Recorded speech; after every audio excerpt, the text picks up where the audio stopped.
Hey, everybody, welcome here to Welsh Ryan Arena, Northwestern University, where Indiana has a very unfortunate result, losing 79-70 to the Wildcats. Big picture, Indiana has lost 5 in a row to Northwestern for the first time since 1915.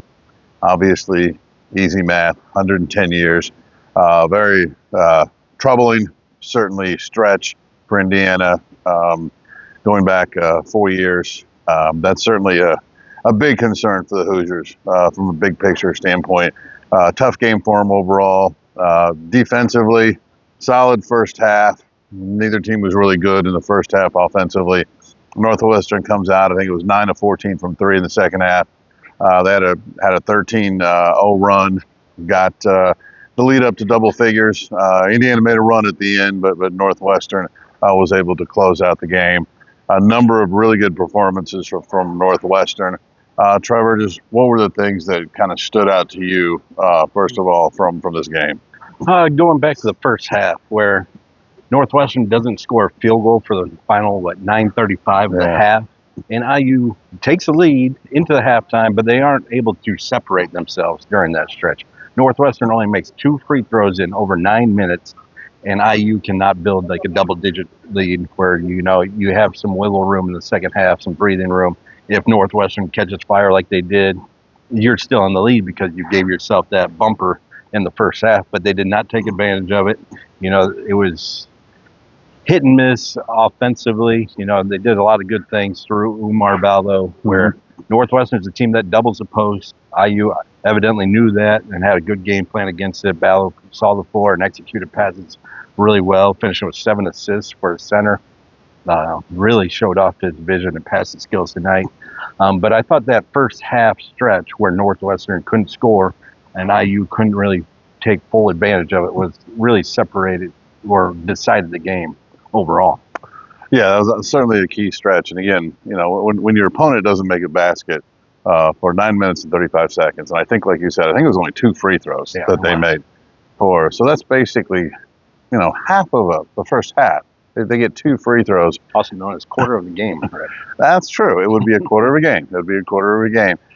Sorry, it's getting late. That was a tough stretch. And then I thought in the second half, I thought Northwestern did a really good job of, instead of trying to pass around the perimeter, they kind of probed and then kicked out. Yeah. They really adjusted, and Indiana got a little lost. They kept trying to pinch a little at times, seemed a little questionable.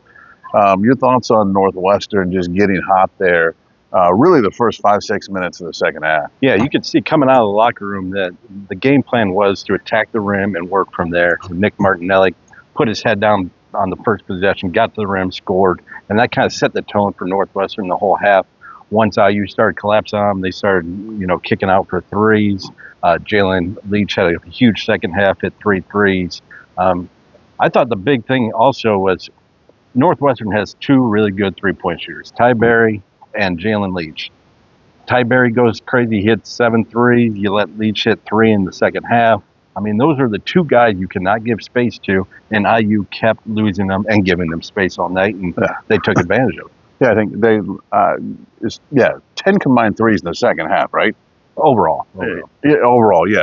7 for one, 3 for the other. I mean, that's 30 points in a game that, they got to 79 points, but it was a low-scoring game for a stretch.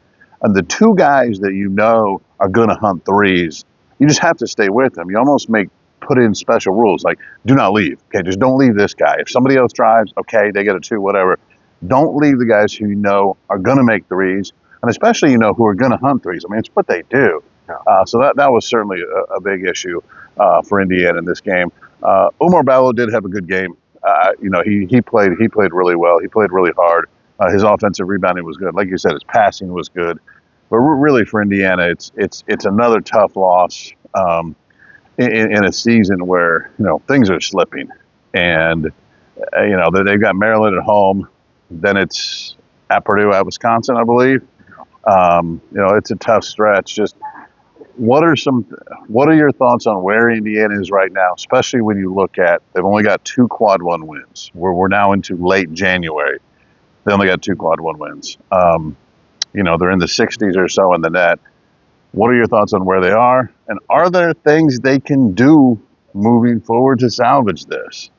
Yeah, just kind of going back to this game and what they can go and use going forward. I thought Mackenzie Mbako breaking out of his slump was a good sign. Him scoring 20 points, hitting three threes, I believe, after he missed his last 15 three-pointers coming into the game. Only had 16 points total in the previous 4 games for IU. Him breaking out is obviously a good sign. Still not a great overall performance from him. The defensive struggles are huge, and teams are going to continue to pick on him going forward. Luke Goody shooting well. I thought that's something you can continue to build on. But, I mean, IU has not taken much game to game and really taken that huge step at any point in the season. They've improved the spacing. They've improved the offensive movement a little bit. Haven't seen much of a improvement on the defense end all season.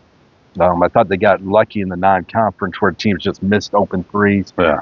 Right now, teams aren't like Northwestern, not going to miss those type of threes, and they showed it tonight. So there are some things you can kind of take into the future for IU and build upon, but they need to take a bigger step than they're taking. They're taking inch by inch when they need to take, 3 feet at a time right now. Yeah. Yeah, when you're sitting there with 2 quad 1 wins in late January, you got to make some jumps, or you're really going to be in trouble, especially with the schedule that they have coming up and with where their resume is right now. And they need to make some jumps that last for 4, 5, 6 games. Doesn't mean you win 4, 5, 6 in a row, but you need to play. If you're in Indiana's chair, if you got Indiana's resume, you got to string together 4 out of 6, 5 out of 8, something like that, at least, just to even kind of like, make a claim that you should be on the bubble. Because right now, I mean, some people have them on the bubble. Some metrics say no. I think Bart Torvik had a 16%, 18% chance, 16% chance to make the NCAA tournament. Coming into tonight, they lose tonight. They're really behind the 8 ball. So they've got a lot of work to make up moving forward. Yeah, I think these next 7 games, like you're saying, are really where they either make their hay or the season's over. No chance in making the NCAA tournament. You get 3 or 4 of those of the next 7. Those are all quad 1A, the upper echelon of quad 1, and really, statement wins if you get them. So they can really change your season if you can string together a few wins here, especially at, Purdue, at Michigan State. If you can pick off 1 or 2 of those, that should be huge. If not, the season just continues to go the way it is, and they miss the NCAA tournament for the 2nd straight year. Yeah, which obviously would be a big problem, with all of IU's resources. If you miss the NCAA tournament 2 years in a row, a lot of really serious questions are going to be asked, and we'll see what the answers to those are moving forward. We'll have a lot more coming up on Peegs.com. Make sure to check out Trevor's instant analysis from the game. And we'll have a lot more coming up on Peegs.com. For Trevor Andershock, I'm Jeff Rabjohns from here at Welsh Ryan Arena.